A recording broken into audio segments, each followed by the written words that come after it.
สบายดีทุกคนวันนี้ก็พบกันน้ำอีกเช่นเคยเนาะและในคลิปนี้มัมกับซิมาเก็บพักกันจองเนาะก็คือซิมาเก็บอยู่ทงนาคือเก่าแต่ว่าสุดนี่แม่น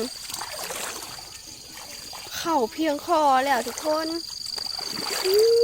ซิมีพักกันจองให้เก็บอยู่บ่น่ะแต่ถ้าทุกคนอยากฮู้ก็หับส้มคลิปนี้ไปน้ำกันแต่ก่อนที่จะหับส้มอย่าลืมกดไลค์กดแชร์แล้วก็กดซับสไครต์เพื่อเป็นกำลังใจให้น้องน้ำได้สั่งสรรค์ผลงานออกมาเนาะถ้าเราก็ไปหับส้มกันเลยไป let's go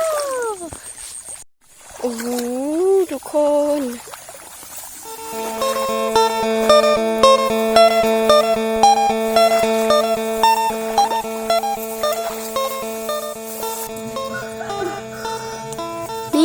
ทุกคนยูพีแมนมีแต่โตเป็นอันซอมมันเนาะนี่เป็นซอมมันแล้วกินแซ่บได้บ่ซอมก็กินแซ่บคือกันเด้อทุกคนเด้ออุ้ยแต่ว่าเป็นซอมมันแล้วได้นี่มันก็แซ่บแล้วเนาะและมื้อนี้มันก็บ่ได้มาผู้เดียวเด้อทุกคนเด้อก็มากับอีก2 สาวเนาะ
ทุกคนนะ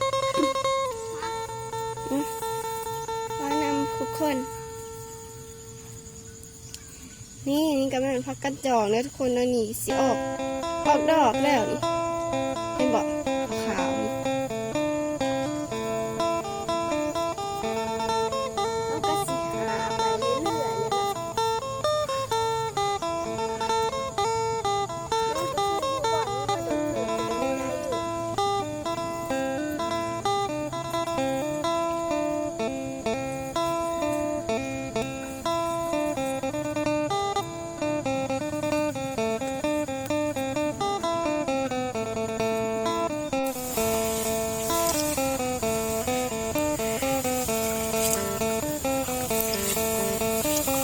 มีว่า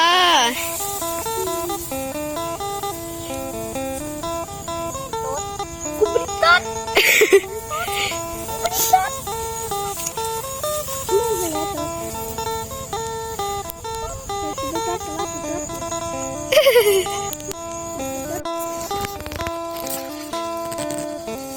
และนี่ก็แม่นซ่อมของพักกระจอกนั่นเองเด้อทุกคนเด้อกะสีหน้าตาเป็นประมาณนี้เลยเนาะ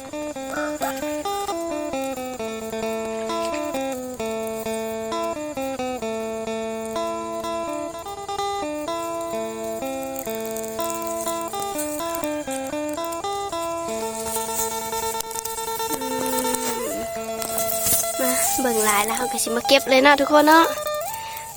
จอบซอมมาดนดอกนี้ก็คือจอบซอมมาดนแล้วเนาะ จอบซ้อมเบิงแหนมเบิงเจ้าไปกับเขาบ่แม่นเนาะ นี่ในที่สุดก็ได้มาครอบครองแล้วทุกคนผักก้านจองใครเคยกินแน่ทุกคนผักอันนี้คอมเมนต์มาบอกน้องนั้นเด้อก็คือแต่ละปีแม่นฮอตฤดูกาลยามมันแล้วก็สิออกมาเก็บแบบนี้เลยเนาะพากันออกมาเก็บเมื่อกิน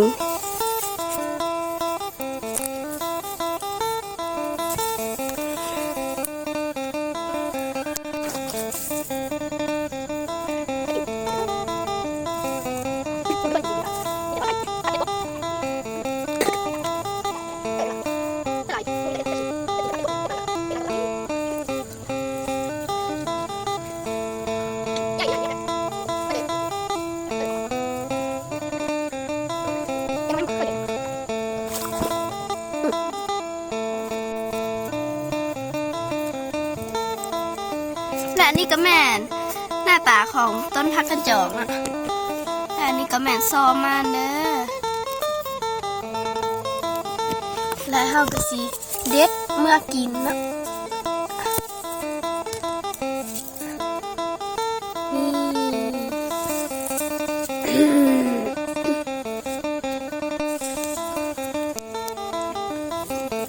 แบบนี้มันก็เอาเด้อทุกคนเด้ออ่อนๆแซ่บเวลาไปกินอะ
อยู่บ่เดี๋ยวสิท่าเบิ่งตอนท้ายเด้อป๊าปี้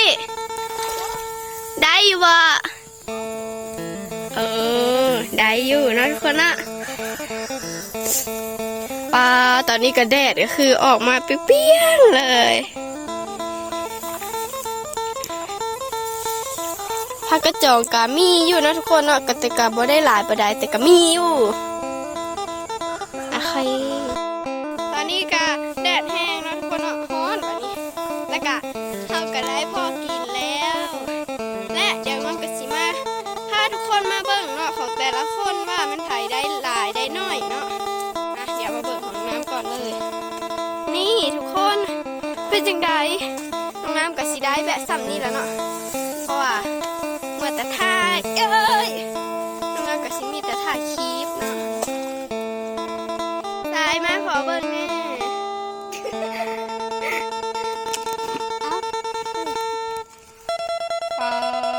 ทุกคนนี้เนาะปากกระจอกหลายก่อนนะสายสาวลำไยป้าคือมาสวยงามเลยล่ะ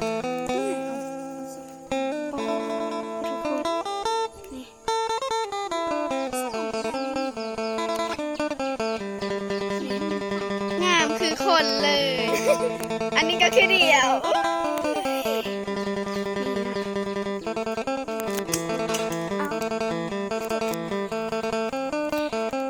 สำหรับคลิปนี้ก็ขอตัวลาไปก่อนนะทุกคนบ๊ายบายแล้วพบกันใหม่ คลิปหน้าเด้อ